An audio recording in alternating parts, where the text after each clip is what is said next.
पूज्य स्वामी वीरेश्वरानंद जी महाराज की स्मृतियों के बारे में चर्चा चल रही है। ये सभी स्मृतियां स्वामी वीरेश्वरानंद एक दिव्य जीवन इस पुस्तक में दी हुई हैं, प्रकाशित हो गई है। उसी के कुछ अंश, कुछ भागों को, कुछ अंशों को हम ले रहे हैं और उस पर चर्चा कर रहे हैं। स्वामी स्वतंत्रानंद जी महाराज ब्रह्मलीन हो गए हैं। उनके संस्मरण में लिखते हैं, 20 जून 1978 को स्नान यात्रा का दिन था। वे उस समय किशनपुर में थे। तो किशनपुर मतलब देहरादून, और वहां पर वे आश्रम में पूजा उन्होंने कर ली, स्नान यात्रा की, और फिर दिल्ली गए थे काम से। 2 दिन उन्होंने काम किया। 22 जून को रात को 10 बजे वे दिल्ली से गाड़ी के द्वारा रवाना हुए। रास्ते में बहुत बड़ा एक्सीडेंट हुआ और उरुड़की के पास, और वे अचेत हो गए, बेहोश हो गए। ईश्वर की अनेक कृपा की दूसरे दिन सुबह किसी युवक ने देखा उनको और वहां से फिर हॉस्पिटल ले गया, सेवा शुश्रूषा की। फिर बाद में खबर उनको कैसे भी करके पता पड़ा रामकृष्ण साधु है, तो फिर वहां से कंखल हॉस्पिटल से वो लोग लाए। उन्होंने सोचा कि वो मृतदेह ही है, वो सोचे वो मर गए हैं, तो जा करके गंगा में विसर्जन देंगे। इस उद्देश्य से आए थे देह को ले आने के लिए, परंतु वे अभी भी जीवित थे, अचेतन अवस्था में थे। बीच में कुछ चेतन अवस्था में आते थे, रामकृष्ण बोलते थे, बस इतना ही। पर मतलब वो जिंदा थे, इतना उन लोगों को पता पड़ा। तो ले गए हॉस्पिटल में, कंकल हॉस्पिटल में। वहां पर वे लगभग 6 महीना रहे, ट्रीटमेंट उनका किया गया। 2 हाथ में 2 पैर में फ्रैक्चर हुआ, बहुत प्रकार की इंजरी हुई, मल्टीपल इंजरीज, और बहुत पेनफुल था। उधर पूज्य वीरेश्वरानंद जी महाराज, ये 1978 की बात है, उस समय वे प्रेसिडेंट थे, रोज टेलीफोन करके उनकी हालत पूछा करते थे। आप समझ सकते हैं, समस्त रामकृष्ण मिशन के प्रेसिडेंट होते हुए भी वे रोज खबर लेते थे, क्या कैसा है कैसा नहीं। और वहां पर उन्होंने सूचना दी थी कंकल आश्रम में कि बेस्ट पॉसिबल मेडिकल ट्रीटमेंट दिया जाए। उनके एक भक्त थे, उनके एक शिष्य थे, बहुत बड़े डॉक्टर, ये दिल्ली में रहते थे। तो वो हफ्ते में एक बार महाराज के कहने पर वहां पर जाकर के उनको देखते थे। ऐसा करके थोड़े से वे ठीक हुए। उसके बाद में फिर पूज्य महाराज श्री के पास आए। तो महाराज ने, बहुत समय लगा उनको ये ठीक होने में, पर उस समय, उसके बीच में जब ये बहुत ही आक्रांत थे, वहां पर कंखल हॉस्पिटल में थे, तो स्वाभाविक ही इतना दर्द था। और उनको लगा कि मैं रामकृष्ण, हमारा संस्था के लिए तो मैं भावरूप हो गया हूँ, आई एम ए लायबिलिटी। मैं आया था सेवा करने के लिए, अभी ये 2 ब्रह्मचारी मेरी सेवा कर रहे हैं, तो मैं क्या सेवा कर रहा हूँ संघ की, तो जिंदा रह के क्या फायदा। तो उन्होंने एक पत्र भेजा प्रेसिडेंट महाराज को। इस प्रकार से मुझे समझ में नहीं आ रहा है, मेरे जीवन का कोई औचित्य है उसको रखने का। जैसा ही पत्र मिला पूज्य प्रेसिडेंट महाराज को, तुरंत उन्होंने कहा, एक उत्तर लिखवाया, बोले आज के आज इस उत्तर को जाना चाहिए। तुरंत वो उत्तर दिया गया। उत्तर में पूज्य प्रभु महाराज ने लिखा था, प्रेसिडेंट महाराज ने, स्वतंत्रानंद जी, अजित महाराज उनका नाम था पूर्वाश्रम का, my dear Ajit, don't get nervous, have faith in Shri Shri Thakur Ma and Swami ji, they are looking after you, whole sangha will take care. So long I am here, I shall take care of you. Don't worry. इतना आश्वासन, इतनी आशा की वाणी देकर के उन्होंने कहा, प्रिया जी डरने की कोई बात नहीं, ठाकुर जी माता तो स्वामी जी में विश्वास रखो, वे लोग तुम्हारी देखभाल कर रहे हैं, पूरा संघ तुम्हारी देखभाल करेगा, जब तक मैं यहाँ हूं तुम्हारी मैं देखभाल करूंगा, चिंता मत करो। उनका ये जो नेगेटिव फीलिंग ये सब दूर हो गया और फिर बहुत जल्दी वे शीघ्र ठीक हो उठे और फिर तो कई वर्षों तक उन्होंने बहुत सेवा की रामकृष्ण संघ की। पर उसके श्रेय जाएगा पूज्य वीरेश्वर जी महाराज को, प्रेसिडेंट महाराज को, कि जिन्होंने उनको इतना ढाढ़स बंधाया उस समय। फिर वो किशनपुर में जब प्रभु महाराज आते थे वीरेश्वर जी महाराज, तो आनंद का मेला लगता था। उसमें उन्होंने एक घटना बताई थी जो उनको याद थी, वो उन्होंने स्वतंत्र आनंद जी दी है कि एक लड़का आया था ज्वाइन करने के लिए, साधु बनने के लिए। तो राजा माँ तो समझ गए इसमें कोई संस्कार तो है नहीं, तो उन्होंने नहीं आपत्ति की, नहीं इसमें कोई संस्कार नहीं, कैसे साधु बनेगा। तो स्वामी जी ने कहा, अरे संस्कार तो देना तो हमारा कर्तव्य है, यदि तैयार आएगा तो फिर उसमें हमारा क्या है, यदि संस्कार नहीं फिर भी यदि हम संस्कार ढाल सके तब तो हमारी क्रेडिट है। और जान इस प्रकार से बातचीत हो रही थी। इधर पास के कमरे में, वो स्वामी जी कमरे के बाजू के कमरे में विज्ञानानंद जी और अखंडानंद जी जोर जोर से ठहाका मार के हंस रहे थे।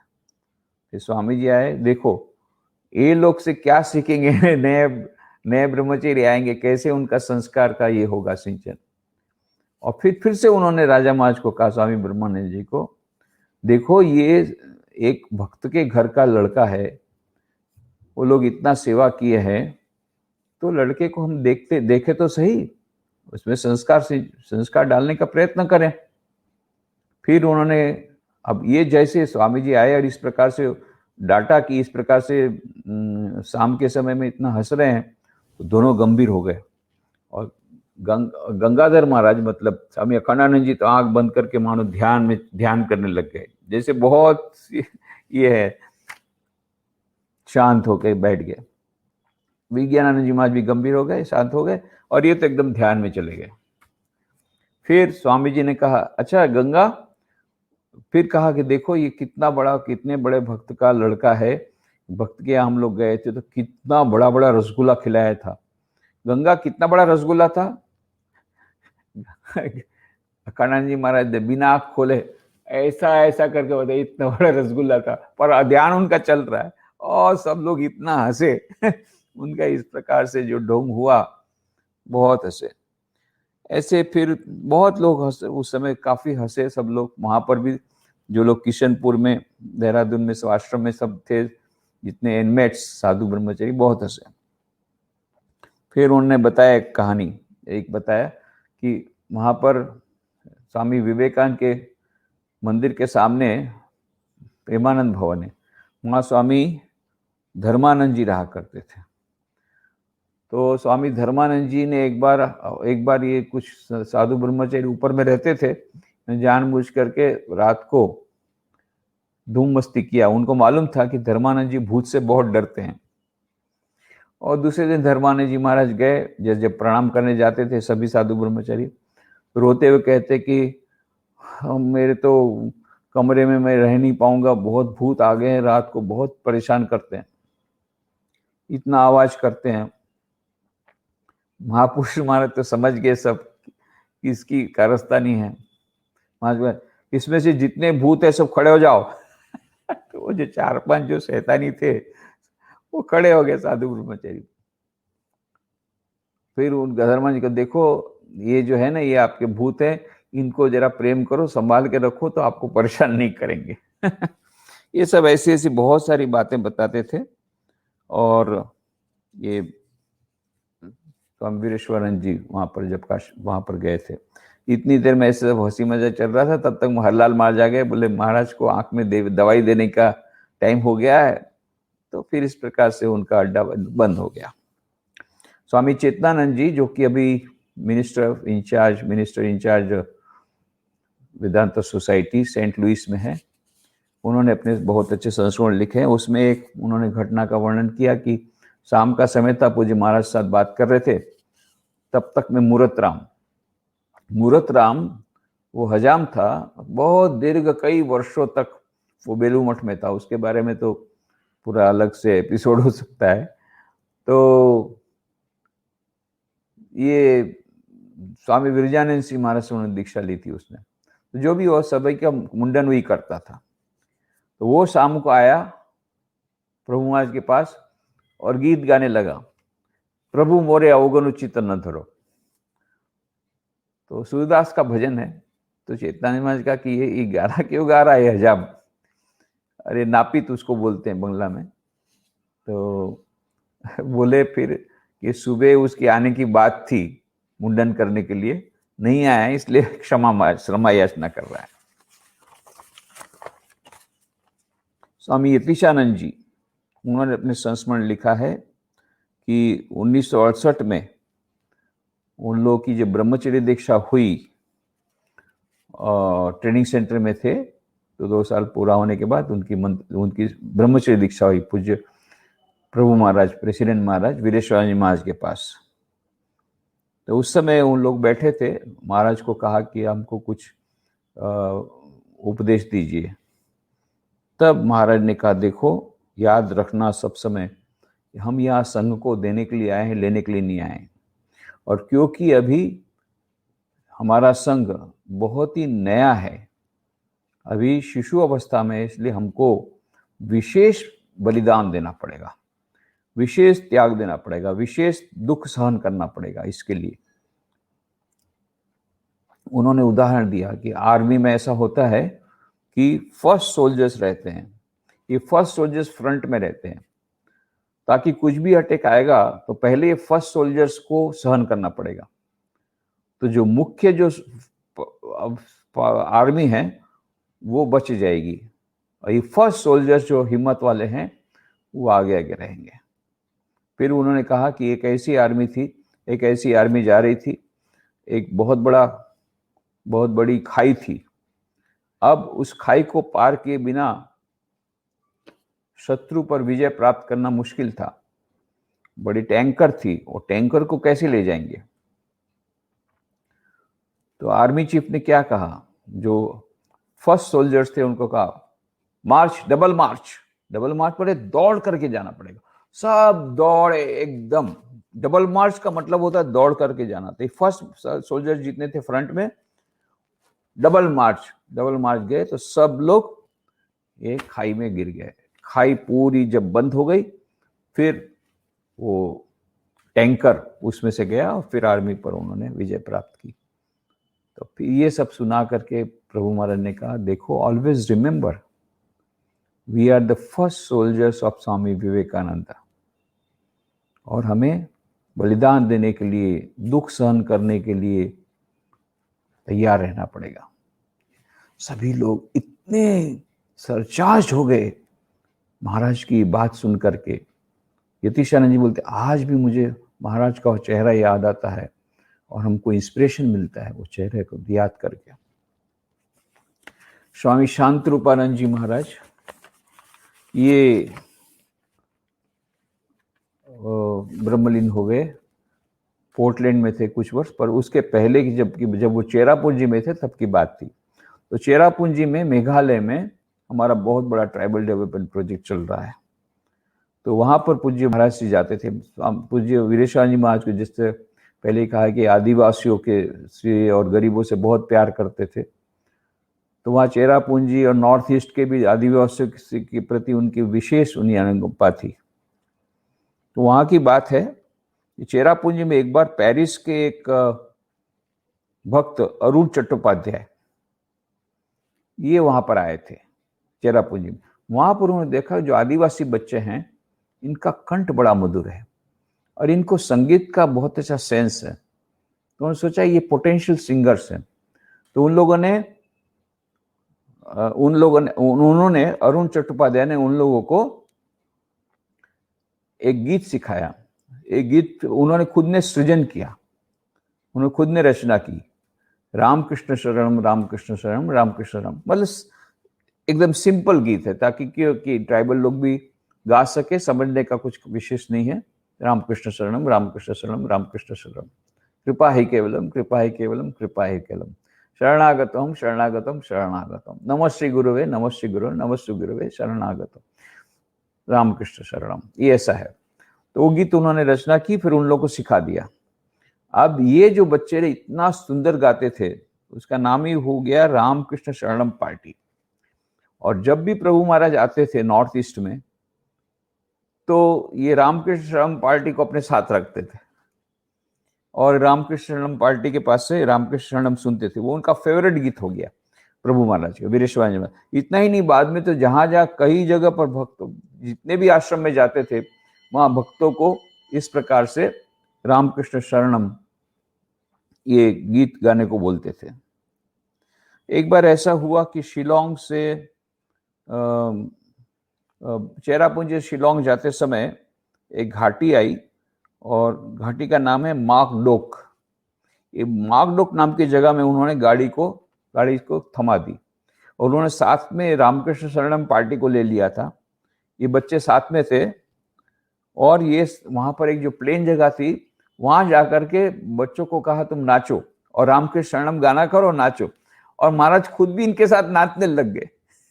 महाराज को, शांतरूपान जी को, महाराज को थोड़ा डर लगा कि इतनी उम्र में नाच रहे हैं, कुछ हो ना जाए, पर उनके साथ आनंद से, क्योंकि अब ये तो देखने वाला तो कोई है ही नहीं, जंगल है चारों ओर, और वो नाच रहे हैं। और एक बार की बात है कि उसी प्रकार से जा रहे थे तो सोहरा रीम नाम की एक जगह है, जब चेरापूंजी शिलोंग जा रहे थे। दूसरी एक घटना है अन्य समय की। सोहरा रीम नाम की एक जगह है, वहां पर वो लोग उतर गए गाड़ी में से, पूज्य महाराज से उतर गए। लगभग 5 मील है चेरापूंजी से, और रामकृष्ण पार्टी के साथ वहां घूमने गए थे, उनको भी ले लिया था साथ में। तो वहां से साथ में उतर गए और महाराज ने क्या किया, उनके पहले कहा था चॉकलेट ले लेना। चॉकलेट को मिट मिट कहते हैं खासिया लैंग्वेज में। मिट मिट बोले, मिट मिट ले लेना। मिट मिट बहुत सारा ले लिया और वहां जाकर के उतर गए। अब वो वहां खड़े रहेंगे। बच्चों को बोले थे तुम लोग दौड़ के आओ, जो सबसे पहले मुझे पकड़ लेगा उसको इनाम मिलेगा।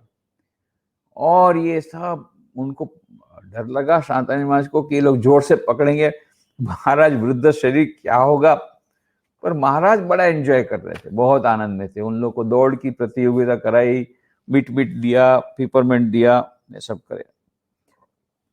एक बार महाराज जो गए थे वहां चेरापूंजी, उस समय की बात है, कांग माम नाम की एक विधवा महिला थी जो आश्रम के पास में छोटी झोपड़ी बनाकर रहती थी।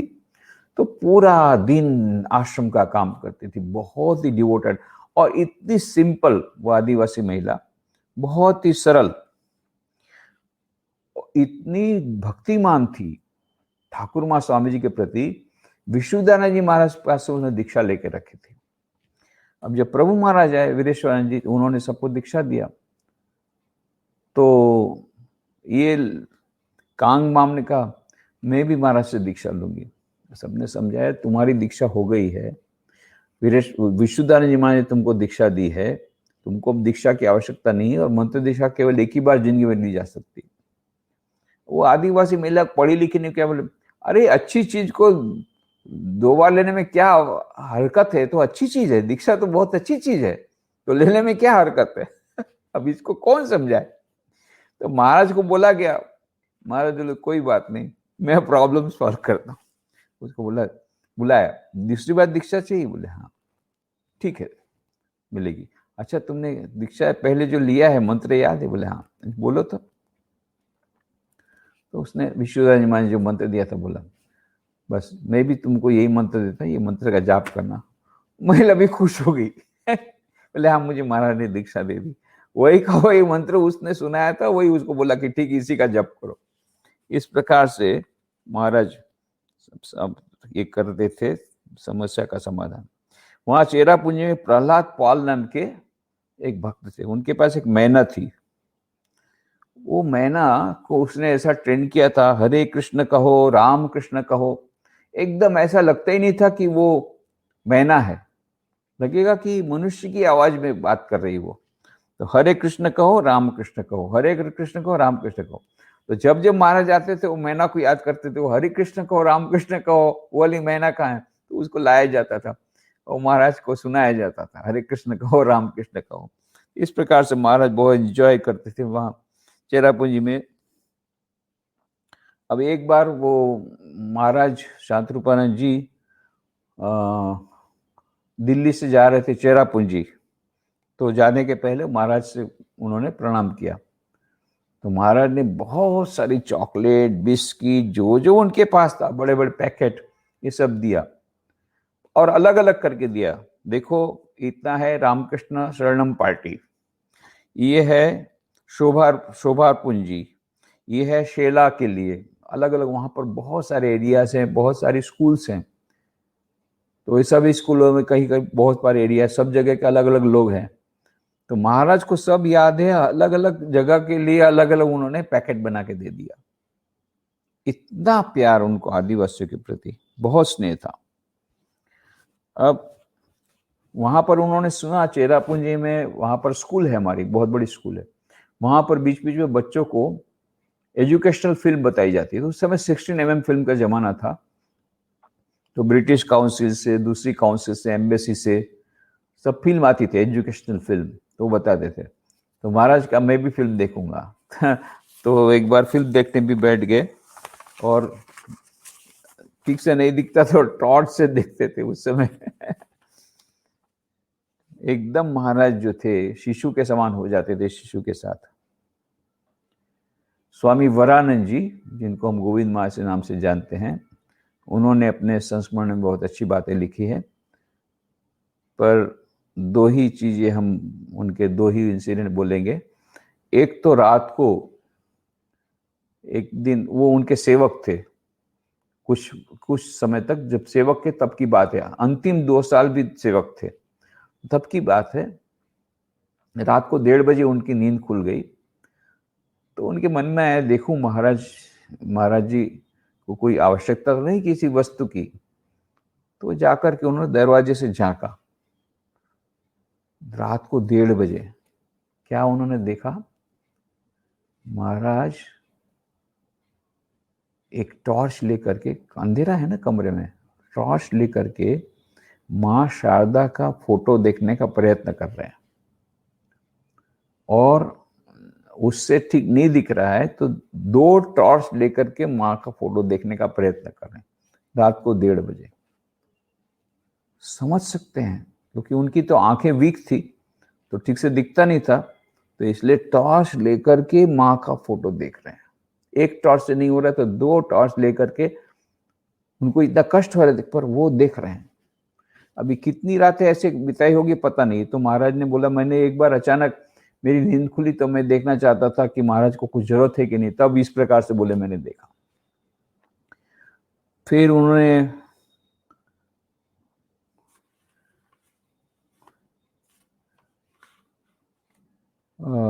उन्होंने ये कहा कि अंतिम समय की बात उन्होंने कही। 13 मार्च को 1985 को अंतिम महासमाधि के दिन की बात है, लगभग 12 बजे उनका स्वास्थ्य एकदम गिरने लग गया। तो ये गोविंद महाराज देखते थे कि सब समय महाराज जप कर रहे हैं, सब समय जप कर रहे हैं, पर जब 12 बजे जब उनका स्वास्थ्य और भी गिरने लग गया, तीव्र गति से जप कर रहे हैं उनको मन में ही मन में, और वो समझ पा रहे हैं। और जितना समय जा रहा है, जितना स्वास्थ्य खराब होता जा रहा है, उतनी तीव्रता बढ़ रही है, उतना ही उनकी गति बढ़ रही है मंत्र जाप की, ये भी वो देख पा रहे हैं।